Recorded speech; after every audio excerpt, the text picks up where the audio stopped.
നമസ്കാരം, മലയാളി വാർത്തയിലേക്ക് സ്വാഗതം. പ്രധാനമന്ത്രിയുടെ ക്ഷണം സ്വീകരിച്ച് ഡൽഹിക്ക് പുറപ്പെടുകയാണ് BJP കൗൺസിലർമാർ. എന്നാൽ ആ സംഘത്തിനൊപ്പം ഒരാളില്ല, ആർ ശ്രീലേഖ പോകില്ല. അതിനുള്ള അസൗകര്യം ഉന്നത നേതാക്കന്മാരോട് അറിയിച്ചു കഴിഞ്ഞു. 3 ദിവസം ട്രെയിനിൽ യാത്ര ചെയ്യാൻ ബുദ്ധിമുട്ടാണെന്നാണ് ആർ ശ്രീലേഖ നേതൃത്വത്തെ അറിയിച്ചത്. അതുകൊണ്ടാണ് താൻ ഈ സംഘത്തിനൊപ്പം പുറപ്പെടുന്നില്ല എന്ന് വ്യക്തമാക്കിയിരിക്കുന്നത്. പക്ഷേ പലതരത്തിലുള്ള വ്യാഖ്യാനങ്ങൾ, ഈ ഒരു ശ്രീലേഖയുടെ മാറി നിൽക്കൽ, അതിനോടനുബന്ധിച്ച് പല രീതിയിലുള്ള വ്യാഖ്യാനങ്ങൾ ഇതിനോടകം വന്നു കഴിഞ്ഞു.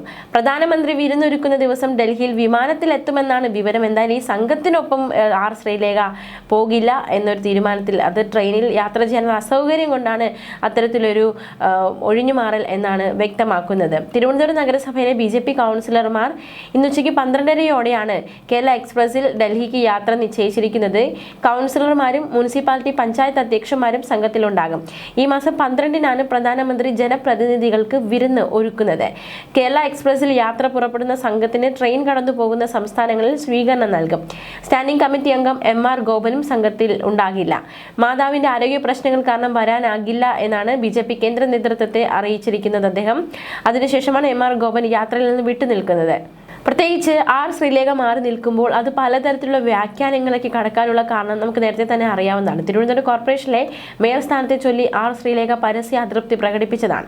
പ്രധാനമന്ത്രി നരേന്ദ്രമോദി തലസ്ഥാനത്തെത്തിയപ്പോൾ സ്റ്റേജിൽ ഒറ്റപ്പെട്ടു നിൽക്കുന്ന ശ്രീലേഖയുടെ വീഡിയോകളും വ്യാപകമായി പ്രചരിച്ചതാണ്. സാമൂഹ്യ മാധ്യമങ്ങളിലടക്കം വലിയ തോതിൽ ചർച്ചാ വിഷയമായതുമാണ്.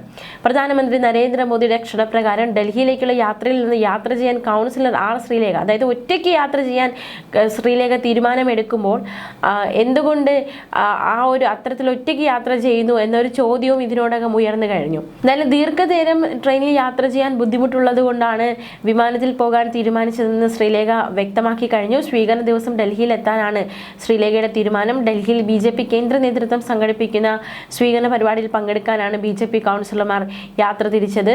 പ്രധാനമന്ത്രി നരേന്ദ്രമോദിയുടെ ക്ഷണം മേയർക്ക് കിട്ടിയിരുന്നു. തുടർന്ന് കൗൺസിലർമാർ ഫെബ്രുവരി 9-ന് പുറപ്പെടാൻ തീരുമാനിച്ചു.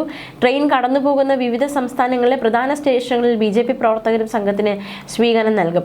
BJPക്ക് പുറമെ പിന്തുണ നൽകുന്ന സ്വതന്ത്ര കൗൺസിലറും യാത്രയിൽ പങ്കെടുക്കുന്നു എന്നാണ് വിവരം. കേരളത്തിൽ കോർപ്പറേഷനിൽ ആദ്യമായി ഭരണം പിടിച്ച BJP കൗൺസിലർമാർക്കായി പ്രധാനമന്ത്രി അത്താഴ വിരുന്നും ഒരുക്കുന്നുണ്ട്. അടുത്തിടെ തിരുവനന്തപുരത്ത് BJP പൊതുസമ്മേളന വേദിയിലും പ്രധാനമന്ത്രി മോദിയുടെ അടുത്തെത്താതെ ശ്രീലേഖ അതൃപ്തി പ്രകടിപ്പിച്ചതേറെ ശ്രദ്ധേയമായതാണ്. മേയർ VV രാജേഷും K സുരേന്ദ്രൻ ഉൾപ്പെടെയുള്ള നേതാക്കൾ മോദിയെ യാത്രയാക്കുന്ന ഘട്ടത്തിലും ശ്രീലേഖ ആ പരിസരത്തേക്ക് പോലും പോകാതെ ഒറ്റയ്ക്ക് മാറി നിൽക്കുകയും ചെയ്തു. ഇത് തന്റെ അച്ചടക്കത്തിന്റെ ഭാഗമാണെന്നാണ് അന്ന് ശ്രീലേഖയുടെ പ്രതികരണം വന്നത്. മുൻപ് കോർപ്പറേഷൻ സ്റ്റാൻഡിംഗ് കമ്മിറ്റി അംഗങ്ങളുടെ തിരഞ്ഞെടുപ്പിൽ ആർ ശ്രീലേഖയുടെ വോട്ട് അസാധുവായതും ഏറെ ചർച്ചയായിരുന്നു. 4 പതിറ്റാണ്ട് നീണ്ട ഇടതുഭരണം അവസാനിപ്പിച്ച് തിരുവനന്തപുരം കോർപ്പറേഷൻ പിടിച്ചെടുത്ത BJP കൗൺസിലർമാരെ ഡൽഹിയിലേക്ക് ക്ഷണിക്കുകയായിരുന്നു പ്രധാനമന്ത്രി നരേന്ദ്രമോദി. BJP കേന്ദ്ര നേതൃത്വം സംഘടിപ്പിക്കുന്ന പ്രത്യേക പരിപാടിയിലേക്കാണ് പ്രധാനമന്ത്രിയുടെ ഓഫീസ് മേയർ VV രാജേഷിന്റെ നേതൃത്വത്തിലുള്ള കൗൺസിലർമാരെ ക്ഷണിച്ചത്. പ്രധാനമന്ത്രി ഒരുക്കുന്ന അത്താഴ വിരുന്നിലും കൗൺസിലർമാർ പങ്കെടുക്കും. ആ ഒരു പരിപാടിയിലും കൗൺസിലർമാർക്കൊപ്പം പങ്കെടുക്കാതെ ആർ ശ്രീലേഖ മാറി നിൽക്കുമ്പോൾ, തുടർച്ചയായി ഇങ്ങനെ പല കാര്യങ്ങളിൽ നിന്നും മാറി നിൽക്കുമ്പോൾ അത് മറ്റെന്തെങ്കിലും എതിർപ്പാണോ എന്നടക്കമുള്ള ചോദ്യങ്ങളും എതിർവശത്ത് നിന്ന് ഉയരുന്നതിൽ നമുക്കറിയാം. ഏറ്റവും ഒടുവിലായിട്ട് പ്രധാനമന്ത്രിയുടെ അടുക്കലേക്ക് ശ്രീലേഖ ചെല്ലാത്തതും അദ്ദേഹത്തെ യാത്ര അയക്കുന്ന ആ വേദിയിൽ ഇങ്ങറ്റത്ത് മാറി നിന്നതുമൊക്കെ വേറെ വ്യക്തമായിരുന്നു. പക്ഷെ അതിന് പിന്നീടൊരു വിശദീകരണം ആർ ശ്രീലേഖ നൽകിയിരുന്നു. അതായത് സമൂഹ മാധ്യമങ്ങളിൽ പങ്കുവച്ച വീഡിയോയിലൂടെ പ്രതികരണം നടത്തിയിരുന്നു. പ്രധാനമന്ത്രി നരേന്ദ്രമോദി തിരുവനന്തപുരത്ത് വന്നപ്പോൾ വേദിയിൽ തനിക്ക് ഇരിപ്പിടം കിട്ടിയത് BJPയുടെ സംസ്ഥാന ഉപാധ്യക്ഷന്മാരിൽ ഒരാളായതുകൊണ്ടാണ്. തനിക്ക് രാഷ്ട്രീയം പുതിയതാണ്.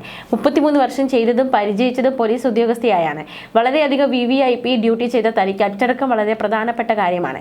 പ്രധാനമന്ത്രി വേദിയിലേക്ക് വരുമ്പോൾ തനിക്ക് കിട്ടിയ സ്ഥാനത്ത് തന്നെ ഇരിക്കുക എന്നതാണ് താൻ ചെയ്യേണ്ടതെന്നാണ് ധരിച്ചിരുന്നത്. അടുത്തേക്ക് ക്ഷണിച്ചാലല്ലാതെ പോകരുതെന്ന പരിശീലനം തനിക്ക് കിട്ടിയത് കൊണ്ടായിരിക്കാം താൻ എൻ്റെ സ്ഥാനത്ത് മാത്രം ഇരുന്നത്. VVIP എൻട്രൻസ് വഴി വന്ന അദ്ദേഹം അതുവഴി തിരികെ പോകുമ്പോൾ താൻ ആ വഴി പോകുന്നത് ശരിയല്ലല്ലോ എന്ന് കരുതിയാണ് താൻ അവിടെ തന്നെ നിന്നത്. ആരും വെറുതെ തെറ്റിദ്ധരിക്കേണ്ട, താൻ എപ്പോഴും BJPക്കൊപ്പം എന്ന് പറഞ്ഞ് ശ്രീലേഖ ആ ഒരു പ്രതികരണം അവസാനിപ്പിച്ചപ്പോൾ ആ വിവാദത്തിന് അവിടെ അന്ത്യം കുറിച്ചിരുന്നു.